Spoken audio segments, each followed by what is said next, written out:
اپنے پسندیدہ موضوع پر شوز دیکھنے کے لیے لائک اور سبسکرائب کرنا نہ بھولیے گا اور بیل بٹن پہ کلک کیجیے گا۔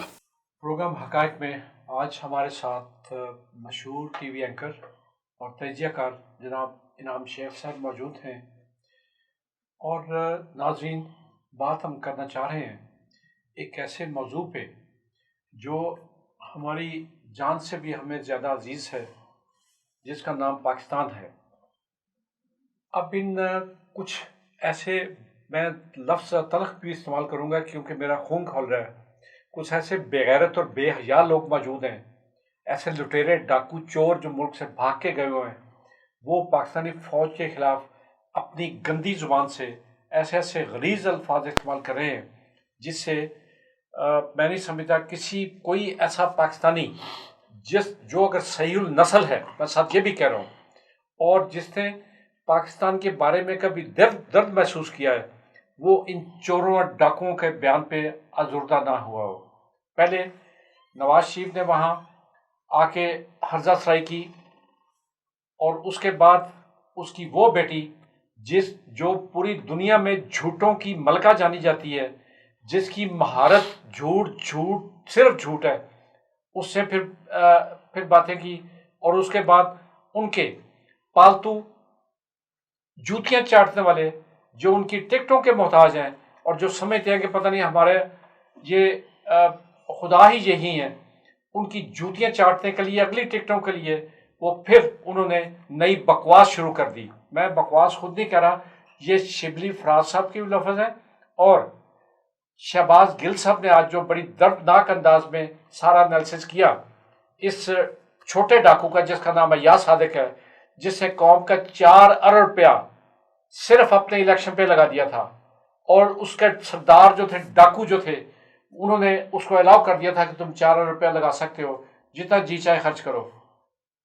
اب اس نے بھی اپنی بولی میں بھونکنا شروع کر دیا، جس نے یہ کہا ہے کہ عمران خان کی ٹانگیں لرز رہی تھیں جب وہ ایک مچھوں والا ابھینند پکڑا گیا، جو جہاز گرا کے انہوں نے، جو وہ زندہ بچ گیا، انہوں نے پکڑا اور اس کو لا کے پھر پورا سب کچھ اگلا کے منوا کے، تو انہوں نے اپنی ایک گڈ ول اور اپنی پوری دنیا کو دکھانے کے لیے کہ ہم مسلمان ہیں، امن پسند ہیں، اور ہمارے نزدیک جنگی قیدی جو ہے، یہ جنگی قیدی ہے نا، جو آیا تو جنگ کرنے کے لیے تھا، اس کو ہم اسی کے جو چارٹر ہے جنگی قیدیوں کے بارے میں، اس کے مطابق ہم اس کے ملک کو سپرد کر رہے ہیں۔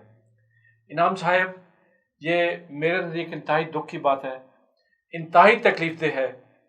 ان بے حیا لوگوں نے، ان بے شرم لوگوں نے کاش اپنے بڑوں سے سنا ہوتا کہ پاکستان کیسے بنا تھا، لیکن یہ ڈاکو چور لٹیرے، یہ فرینکلی اسپیکنگ شرابیں پینے والے اور کعبہ خانے کھولنے والے، یہ آج یہ بھونک رہے ہیں کہ جی یہ کر دیں گے، وہ کر دیں گے، اور مجھے دکھ ہوتا ہے اس چیز پہ۔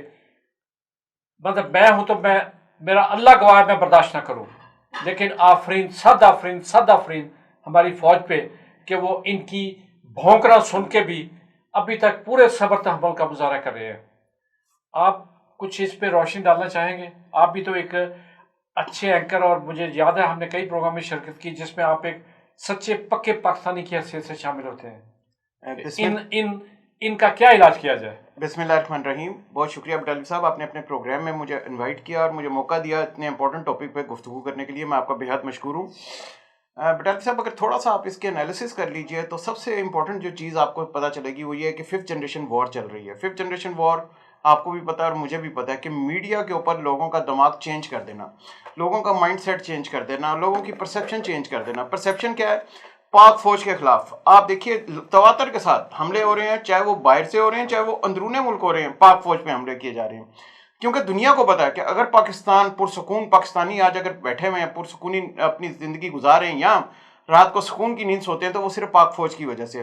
آج آپ اس فوج کو ہٹا دیجیے اور آپ دیکھیے بھارت آپ کے اوپر کس طرح سے گزر جائے گا۔ میں وہی کہتا ہوں، میرا خیال ہے یہ جو بھونکتے ہیں انہیں اپنی ماں بہن بیٹی کی عزت بھی عزیز نہیں ہے. اب آپ کہ ہندو ان کے ساتھ کیا کریں گے؟ 2 دن پہلے انڈیا کے وہ جو منسٹر ہیں اجے دیول، ان کا آپ بیان پڑھ لیجئے. انہوں نے کہا تھا کہ باقاعدہ ان کا بیان آیا ہوا ہے کہ اس دفعہ بھارت کے ہم نے چارٹر چینج کر دیا ہے، اگر بھارت پہ حملہ ہوا تو بھارت اپنی ٹیریٹری سے باہر جا کے بھی حملے کرے گا. اچھا یہ کوئی نئی چیز نہیں ہے. انہوں نے 2018 میں بھی، اگر آپ کو یاد ہو، اس سے پہلے بھی کہا کرتے تھے کہ ہم گھس کے ماریں گے، ہم گھس کے ماریں گے. اور 26 فروری کو پاکستان کی ٹیریٹری کے اندر آئے، گھس کے مارنے والی بات کی کوشش کی. ایک کبا بھی ہمارا بیچارہ مار دیا اور ایک آدھ درخت بھی گرا دیا.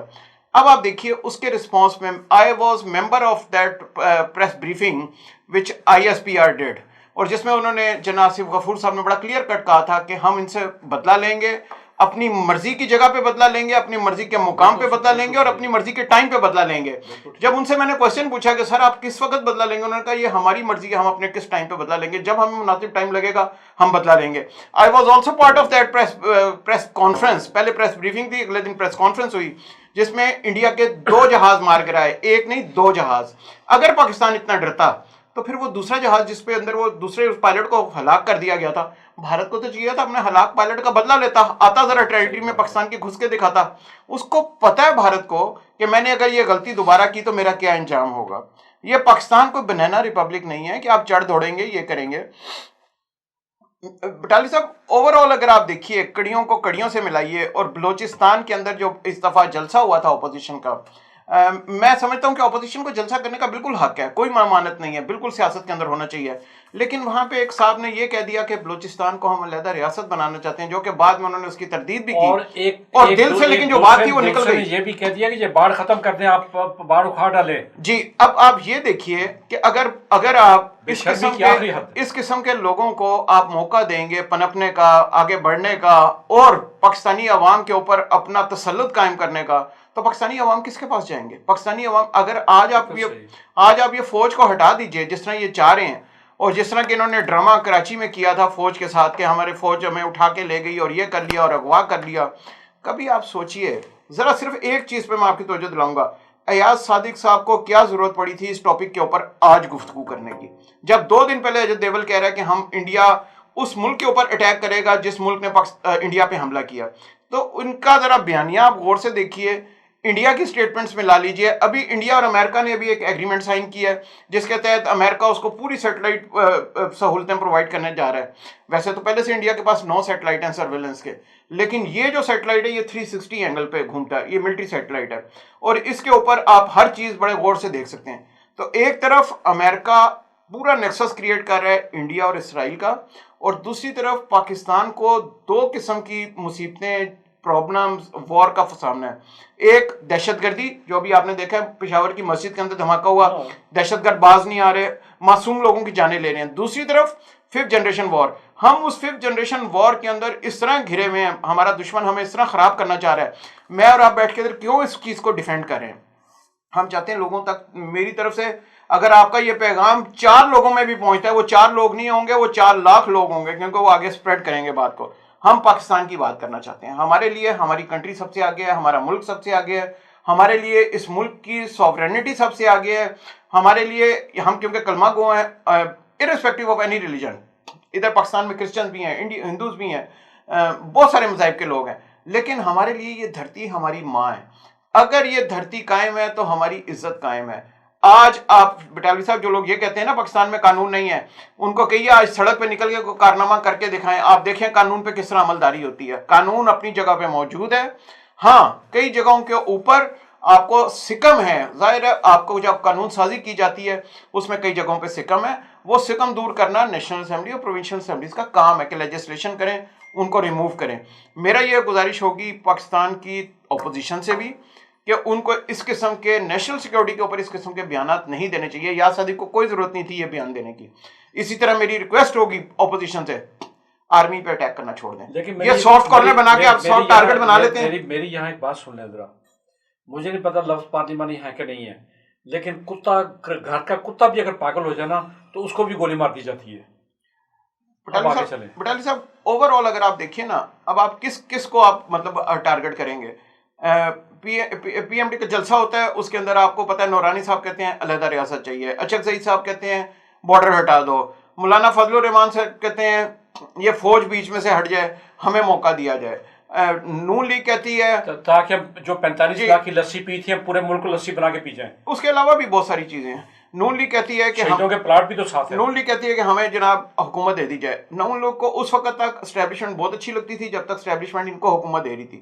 آج اسٹیبلشمنٹ اگر کسی اور کے ساتھ جاتی ہے تو ان کو بڑی تکلیف ہوتی ہے. نون لیگ کو اس وقت یاد کرنا چاہیے تھا جب 2013 کے الیکشن ہوئے تھے, 2008 کے الیکشن ہوئے تھے, 1997 کے الیکشن ہوئے تھے, 1990 کے الیکشن. اس وقت کس وقت جب نون لیگ بلو آئی تھی اس وقت تو ان کو یاد نہیں آیا. آج کہتے ہیں ہم نے اپنے گناہوں سے توبہ کر لی. آپ یقین کیجئے کوئی گناہوں سے توبہ نہیں کی. ابھی بھی یہ اسٹیبلشمنٹ سے چھپ کے مل رہے ہیں. ابھی بھی اسی اسٹیبلشمنٹ جس کو یہ گالیاں دیتے ہیں ابھی بھی موقع ہے. چلتے چلتے صرف اتنا عرض کر دوں 12 ربیع الاول سب پوری امت مسلمہ کو میری طرف سے بہت بہت مبارک ہو. لیکن آج کی ڈیٹ نوٹ کر لیجئے 29 اکتوبر 2020.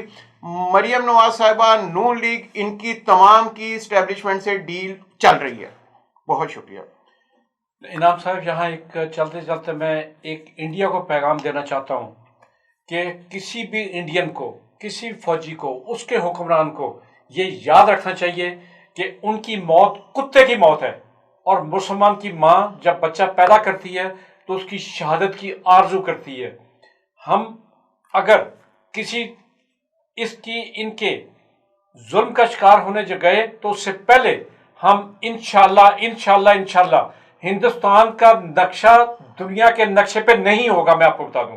اور یہ زمین بنجر نظر آئے گی اگر کبھی نظر آئی بھی تو یہ انڈین کو میں یہ میسج کلیئر دیتا رہا ہوں, ہمیشہ دیتا رہا ہوں. آپ کو بھی یاد ہوگا کہ کئی دفعہ ہم کہہ چکے ہیں کہ ان کی موت کتے کی موت ہے, ہماری شہادت کی ہے. اور شہادت کی موت سے عظیم موت اللہ نے کسی موت کو قرار نہیں دیا. اب میرا حال ہے اس میسج کے ساتھ میں آپ سے اجازت چاہتا ہوں. اللہ حافظ ناظرین, بہت شکریہ آپ کا.